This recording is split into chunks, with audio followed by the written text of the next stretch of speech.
Hello ಮಕ್ಕಳೇ, ಇವತ್ತಿನ ಅವಧಿಯಲ್ಲಿ ನಾವು ಪಾಠ 5 ಅಮೂಲ್ಯ ನೀರಿನ ಮುಂದುವರೆದ ಭಾಗವನ್ನು ನೋಡೋಣ. ಕೆಳಗಿನ ಚೌಕಗಳಲ್ಲಿ ನೀರಿನ ಆಕಾರಗಳನ್ನು ಕೊಟ್ಟಿದೆ. ನೀನು ನೋಡಿರುವ ನೀರಿನ ಆಕಾರಗಳಿಗೆ ನೋಡಿದ್ದೇನೆ ಎನ್ನುವ ಚೌಕದಲ್ಲಿ ಸರಿ ಗುರುತನ್ನು ಹಾಕು. ನಿನ್ನ ಮನೆಯಲ್ಲಿ ಬಳಸುವ ನೀರನ್ನು ತರುವ ಆಕಾರಗಳಿಗೆ ಬಳಸುತ್ತೇನೆ ಎನ್ನುವ ಚೌಕದಲ್ಲಿ ಸರಿ ಗುರುತು ಹಾಕು. ಅನಂತರ ಆ ನೀರನ್ನು ನಿನ್ನ ಮನೆಯ ಯಾವ ಕೆಲಸಕ್ಕೆ ಬಳಸುತ್ತಾರೆ ಎಂಬುದನ್ನು ಬರೆ. ಇಲ್ಲಿ ನಿಮಗೆ ನೀರಿನ ಆಕಾರಗಳನ್ನು ಏನು ಮಾಡಿದರು ಕೊಟ್ಟಿದ್ದಾರೆ. ಹಂಗಾದ್ರೆ ಇವನ್ನು ನಾವು ನೋಡಿದ್ದು ಅಂದ್ರೆ ನೋಡಿದ್ದೇನೆ ಅನ್ನೋದನ್ನಲ್ಲಿ ಸರಿ ಗುರುತನ್ನ ಹಾಕಬೇಕು. ಆ ನೀರನ್ನು ನಾವು ಬಳಸ್ತಿದ್ದು ಅಂದ್ರೆ ಅಲ್ಲಿ ಕೂಡ ಏನು ಮಾಡಬೇಕು, ಸರಿ ಗುರುತನ್ನ ಹಾಕಬೇಕು. ಆ ನೀರನ್ನ ನಾವು ಯಾವ ಕೆಲಸಗಳಿಗೆ ಬಳಸ್ತೇವಲ್ಲ ಅದನ್ನ ಏನು ಮಾಡಬೇಕು, ಬರಿಬೇಕಿಲ್ಲಿ. ಬಾವಿಯನ್ನ ನಾವು ಏನು ಮಾಡಿದೆವು, ನೋಡಿದ್ದೇನೆ. ಬಾವಿ ನೀರನ್ನ ಬಳಸ್ತಿದ್ರ ಸರಿ ಗುರುತನ್ನ ಹಾಕಬೇಕು. ಮತ್ತು ಬಾವಿ ನೀರನ್ನು ನಾವು ಎದಕ್ಕೆ ಉಪಯೋಗ ಮಾಡ್ತೇವೆ ಅಂದ್ರೆ ಕುಡಿಯಲು ಉಪಯೋಗ ಮಾಡ್ತಾರು, ಪಾತ್ರೆ ತೊಳೆಯಲು ಉಪಯೋಗ ಮಾಡ್ತಾರು. ನಾವು ಇಲ್ಲಿ ಏನು ಮಾಡಬೇಕು, ಇಲ್ಲಿ ಯಾವ ಕೆಲಸಗಳಿಗೆ ಬಳಸ್ತೇವಲ್ಲ ಅದನ್ನ ಇಲ್ಲಿ ಬರಿಬೇಕು. ಇನ್ನು ಮುಂದಿನ ದಿನ ನಲ್ಲಿ ಅಥವಾ ನಳವನ್ನ ಎಲ್ಲರೂ ನೋಡಿರ್ತಾರು. ನೋಡಿದ್ದೇನೆ, ಇಲ್ಲಿ ಬಳಸುತ್ತೇನೆ. ನಾವು ನಲ್ಲಿ ನೀರನ್ನ ಯಾವ ಕೆಲಸಗಳು ಉಪಯೋಗ ಮಾಡ್ತೇವೆ ಅಂದ್ರೆ ಪಾತ್ರೆ ತೊಳೆಯಲು, ಕುಡಿಯಲು, ಬಟ್ಟೆ ತೊಳೆಯಲು, ಬೇರೆ ಬೇರೆ ಕೆಲಸಗಳಿಗೆ ಏನು ಮಾಡ್ತೇವೆ ನಾವು ನಲ್ಲಿ ನೀರನ್ನ ಉಪಯೋಗ ಮಾಡ್ತೇವೆ. ಇನ್ನು ಮುಂದಿಂದ ಯಾವ್ದಂದ್ರ ನದಿಯನ್ನ ನೋಡಿದ್ದೇನೆ. ನದಿ ನೀರನ್ನ ಬಳಸುತ್ತೇನೆ. ನದಿ ನೀರನ್ನ ನಾವು ಯಾವ ಕೆಲಸ ಉಪಯೋಗ ಮಾಡ್ತೇವೆ ಅಂದ್ರೆ ಕುಡಿಯಲು, ಆಮೇಲೆ ಹೊಲಕ್ಕ ವ್ಯವಸಾಯ ಮಾಡಲು ಕೂಡ ನಾವು ಏನ್ ಮಾಡ್ತೇವೆ ಅಂದ್ರೆ ನದಿ ನೀರನ್ನ ಬಳಸುತ್ತೇವೆ. ಇನ್ನು ಮುಂದಿಂದ ಇದ ಕೆರೆಯನ್ನ ನಾವು ನೋಡಿದ್ದೇನೆ. ಕೆರೆ ನೀರನ್ನ ಒಬ್ಬೊಬ್ರು ಬಳಸ್ತಾರೋ ಒಬ್ಬೊಬ್ರು ಬಳಸಂಗಿಲ್ಲ. ಯಾರು ಬಳಸ್ತೀರಿ ಅಲ್ಲಿ ಏನ್ ಮಾಡ್ರಿ ಸರಿ ಗುರ್ತನ ಹಾಕ್ರಿ. ಕೆರೆ ನೀರನ್ನ ಪ್ರಾಣಿಗಳನ್ನ ತೊಳೆಯಲು, ಒಬ್ಬರು ಕುಡಿತಾರು.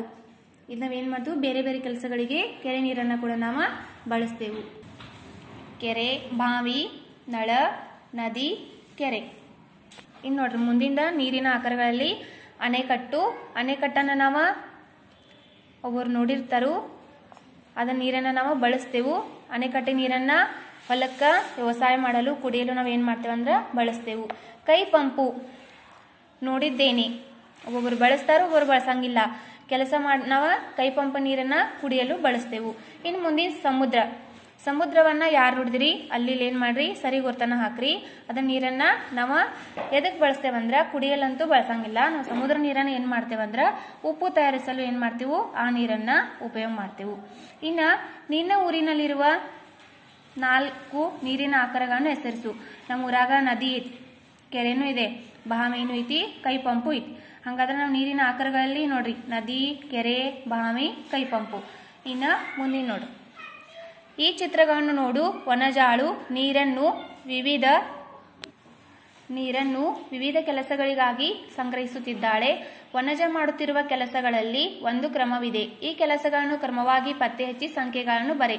ಇಲ್ಲಿ ವನಜದಾಳ ಈಕೆ ಏನ್ ಮಾಡತ್ತ ಅಂದ್ರ ನೀರ್ ತಗೊಂಡ್ಬಂದ ಅದನ್ನ ಲಾಸ್ಟ್ಗೆ ಏನ್ ಮಾಡ್ತಿದ್ರು, ಕುಡಿತಿದ್ದಾಳೆ. ಹಂಗಾದ್ರೆ ಮೊದಲಕ್ಕಿ ಆ ಕೊಡವನ್ನ ತಗೊಂಡ ಏನೇನ್ ಕೆಲಸ ಮಾಡಿದಳು, ಆ ಮಡಿಕೆಯಲ್ಲಿ ಏನೇನ್ ಕೆಲಸ ಮಾಡಿದಳು ಅಂತ ನಾವು ಬರಿಬೇಕು.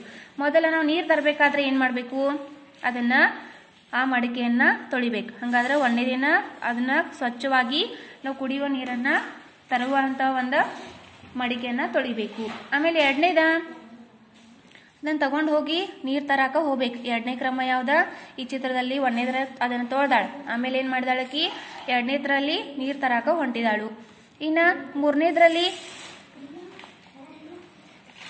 ಅಲ್ಲಿ ನೀರನ್ನ ಹಚ್ಚಾಕ, ಆಮೇಲೆ ಎರಡನೇದ್ರಲ್ಲಿ ಇಲ್ಲಿ ನೀರನ್ನ ಅದನ್ನ ತಗೊಂಡ ಹೊಂಟಿದಾಳು ಚಾವೇಕ.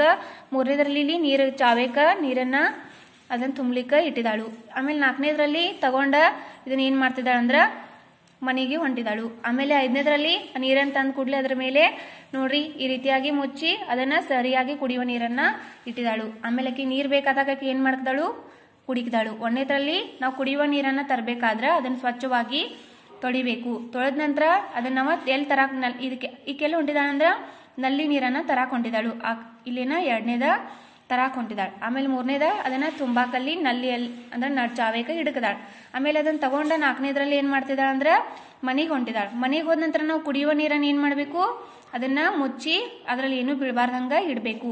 ಇನ್ನು 5ನೇದ್ರಲ್ಲಿ ಏನ್ ಮಾಡ್ತಿದಳು, ಯಾವಾಗ ನೀರ್ ವನಜಗ ನೀರು ಯಾವಾಗ ಕುಡಿಬೇಕಲ್ಲ ಅದನ್ನು ತಗೊಂಡ ಈ ರೀತಿಯಾಗಿ ಹಾಕೊಂಡಾಗ ಏನು ಮಾಡ್ತಿದ್ದಾಳು, ನೀರನ್ನು ಬಳಸ್ತಿದ್ದಾಳು. ನಾವು ಕುಡಿಯುವ ನೀರನ್ನು ಸ್ವಚ್ಛವಾಗಿ ಏನು ಮಾಡಬೇಕು, ಈ ರೀತಿಯಾಗಿ ಬಳಸಬೇಕಂತ ವನಜ ಈ ರೀತಿಯಾಗಿ ನಾವು ಏನು ಮಾಡ್ತಿದ್ದೆವು, ಚಿತ್ರದ ಮುಖಾಂತರ ನೋಡಿದೆವು.